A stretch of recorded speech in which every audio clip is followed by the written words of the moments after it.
খলিফাতুল মুসলিমিন হযরতে ওমর ফারুক রাদিয়াল্লাহু তাআলা আনহু মসজিদে নববীতে বৈশাখ কিছু সংখ্যক যুবকদেরকে নিয়ে বয়ান করতেছে।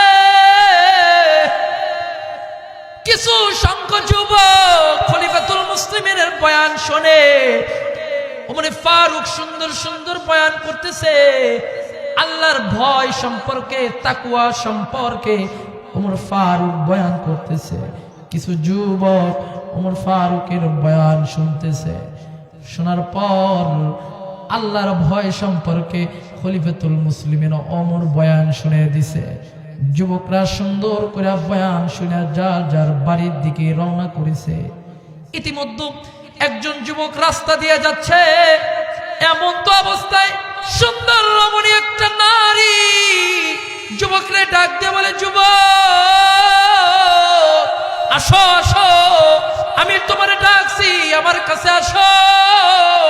আমার ঘর ফাঁকা রয়েছে, আমার বাড়িতে কেউ নাই।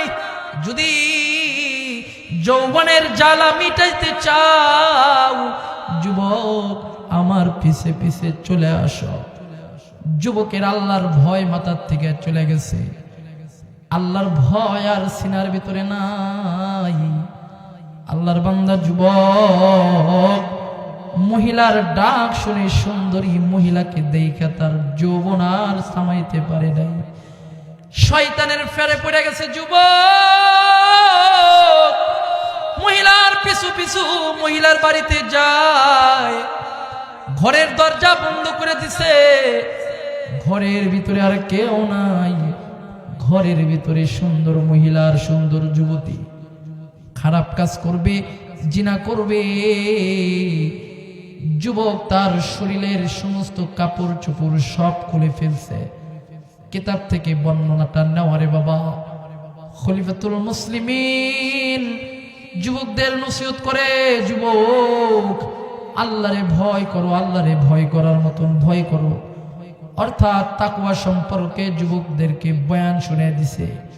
সুন্দরী নারীর পাল্লায় পড়িয়া যুবকের আর কোনো কিছুই মনে নাই। খলিফাতুল মুসলিমিন ওমর ফারুকের বয়ানও মনে নাই। সুন্দর নারীর সাথে জিনা করবে, শরীরের সমস্ত কাপড় চোপড় সব খুলে ফেলছে। এমন তো অবস্থায় কিতাবের লেখক লেখে, যুবক সুন্দর কইরা যুবতীর সাথে জিনার করার ভিতরে লিপ্ত হয়ে যাবে। এমন তো অবস্থায় জিনার কাজে যাইবে। হঠাৎ কইরা খলিফাতুল মুসলিমিন ওমর ফারুক রাদিয়াল্লাহু তাআলা আনহুর বর্ণনা ঘটনা মনে হয়ে গেছে। হাইরে, আমি কি করতেছি? আমি খারাপ কাজ করতেছি। হাইরে, আমি খারাপ মহিলার সাথে জিনার কাজে লিপ্ত হয়ে গেছি। না না না, খলিফাতুল মুসলিমিন তো এটা বর্ণনা দেয় নাই। আমার আল্লাহ তো আমারে দেখতেছে, আমি গুনার কাজের ভিতরে লিপ্ত হব না। হাইরে, আমি কি করতেছি? আমার জিন্দেগিটা বরবাদ করে দিতেছি। এই কথা বইলা যুবকটা একটা চিৎকার দিয়া ঘরের দরজা খুইলা বাড়ির দিকে রওনা করছে। এমন তো অবস্থায় একটা দৌড় দিয়া বাবার গেটের সামনে যাইয়া বাবার সামনে পড়ছে। এমন তো অবস্থায় বাবা এরকম ভাবে বাবার চোখের সামনে পড়ার পর বাবার ডাক দিয়ে বলে, বেটা রে, তোর এই অবস্থায় কেন?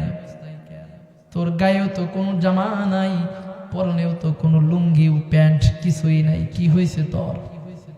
তুই কি পাগল হয়ে গেছস? কেন, তোর কি অবস্থা? তাড়াতাড়ি করে বল। কয়, বাবা গো, আমরা কিছু সংখ্যক যুবক মিলা ওমর ফারুকের জবান থেকে নসিহত শুনতেছিলাম। নসিহত শেষ করার পর মজলিস থেকে আমি বাড়ির দিকে আসতেছিলাম। এমন তো অবস্থায় রাস্তার ভিতরে একটা যুবতী মহিলা আমারে ডাকছে।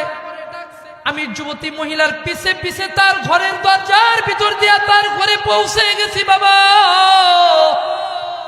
আমি বুঝি নাই, শয়তানের ফেরে পড়ে গেছি, আমি গুনার কাজের ভিতরে লিপ্ত হয়ে গেছি বাবা, শয়তানের ফেরে পড়ে গেছিলাম। আমি মহিলার সাথে জিনা করার জন্য রুমে চলে গেছিলাম। এমন তো অবস্থায় খলিফাতুল মুসলিমিনের ঘটনা বর্ণনা, আল্লাহর শুকরিয়া, আল্লাহ তাআলার এরকম ভাবে ভয় সম্পর্কে আমাদের বয়ান করছিলেন। সেই বয়ানটা হঠাৎ করে আমার মনে হয়ে গেছে, বাবা আমি একটা চিল্লানি দিয়া ঘর থেকে বের হয়ে আসছি গো বাবা, ও বাবা আমি আর বাঁচবো না, আমি গুনাহ করে ফেলছি, আমি আল্লাহর সাথে নাফরমানি করে ফেলছি রে বাবা, ও বাবা আমি আর দুনিয়াতে বাঁচবো না, আমি কোন চেহারা নিয়ে আমার আল্লাহর কাছে উঠবো, ও বাবা আমার আল্লাহ আমারে মাফ করবনি।